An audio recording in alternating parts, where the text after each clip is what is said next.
This next one. Plenty of history was made on the offensive side of the ball in New Orleans Sunday.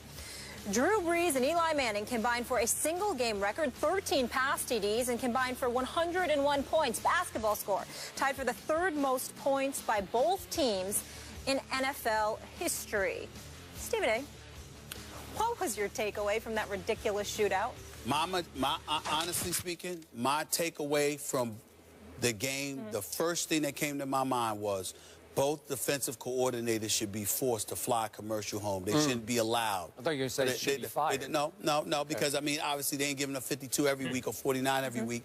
But both defensive coordinators, Spagnuolo and, of course, Rob Ryan, should not even have been allowed. In Spagnuolo's case, don't even get on a team plane. In Rob Ryan's case, you know what? Just make him walk home. I mean, it's like literally, you literally owe your owners a check for this week, you know, because you clearly didn't show up on the job unless you apply for vacation and you tap it onto your vacation. You did nothing. There was no defense. I mean, the Giants' defense yesterday was so embarrassing. I mean, how many times did Drew Brees throw a touchdown? I know he had 7 touchdown passes, but how many times did he throw a touchdown pass? And you literally saw the Giants' defense looking around at one another like, what happened? You were supposed to be there. You were supposed to be. I mean, it's almost like they didn't show up to work. They just showed up in New Orleans for a game. And then the next thing you know, this kind of stuff happens. Of course, Drew Brees was sensational. Eli Manning showed up. Odell Beckham Jr. had a 100-yard-plus game. He showed up. We see what was happening here. But there was literally no defense. It looked like a Big 12 game, for crying out loud. No defense whatsoever. And by the way, Tom Coughlin should be ashamed of himself, too. This man has a defensive background. This man has credentials. He's a 2-time Super Bowl champion. And talk about the identity of the New York Giants. When they won Super Bowls, it was all about their defense. With Parcells, with Tom Coughlin, okay? Led by Strahan or Justin Tucker or these boys. It didn't matter. You saw a defense. Never in my wildest dreams did I think we'd see a big blue team that was so god-awful defensively. I don't care who's hurt. I'm not even going into all those semantics. How could you look that bad? They were atrocious to the point where it doesn't even make sense to me to talk about a Drew Brees or to talk about an Eli Manning, because it really, really, really doesn't matter. This Giants team that I saw ain't winning the NFC East. It's not happening. You got to be able to play defense. It's now, to me, after yesterday's performance, it's back to being about Dallas and Philadelphia, more so Philadelphia than Dallas, for obvious reasons, which we'll get into a little bit later. But in the end, the Giants, I don't care about their 4-4 record. I don't care about the fact that they're in first place. You can't play defense like that and win. That was just embarrassing. That's all I took from it. I just sat up there and watched. It's like, this is not an NFL game. And if it were college, you're excited about it. But there's something about it being an NFL game that just turned you off. That you looked at the NFL and you literally said to yourself, these are supposed to be professionals. How do you look? Even when New England dropped 50 on Jacksonville didn't look like that. You know, you just got methodically picked apart by a clearly superior team.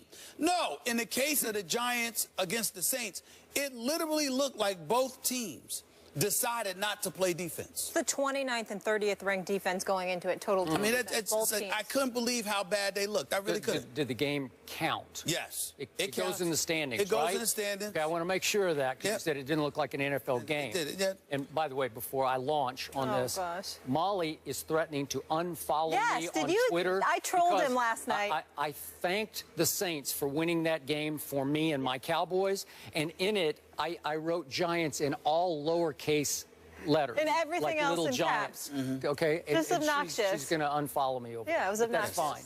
Okay, here's my takeaway.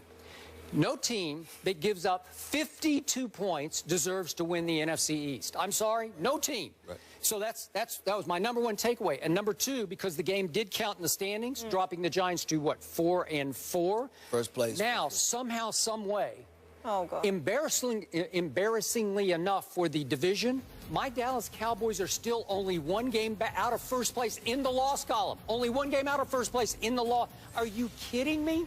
And, you know, my other takeaway was that the ultimate new accident waiting to happen in pro football is your New York Giants. How did they lose that opening game at Jerry World? And then follow that up by a loss and they lost to the Falcons. And the Falcons are starting to get exposed as just pretty good. Not great, not dominant. They're just pretty good. They lost at home to Tampa. They almost lost at home to the Redskins. Remember that? So they're getting exposed. Yes. They're coming back to earth quickly.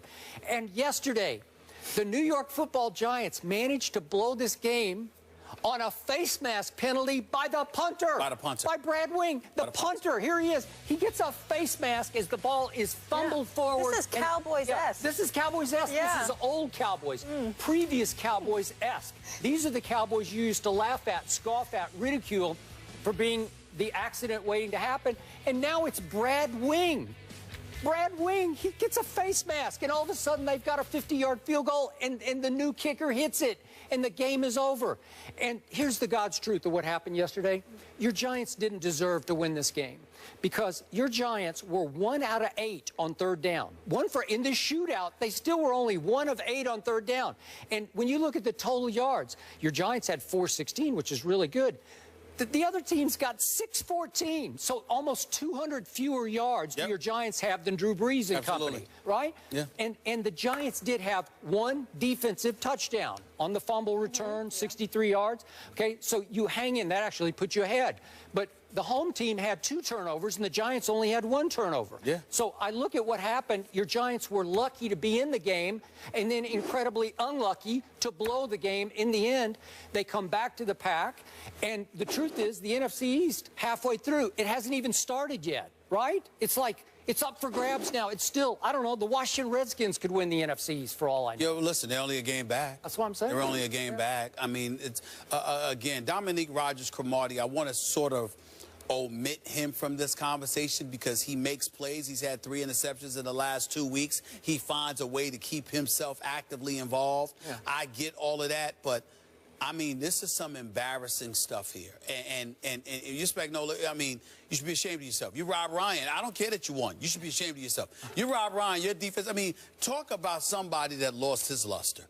I mean, think about it. Once upon a time, we just sat there and said if he lost some weight and got a haircut, you know what, he could be a head coach. He could be a head coach. Got to look the part. Got to show up to work, look a professional. Get a haircut. Go to a salon, or in his case, a salon, not a barbershop, and just get the haircut.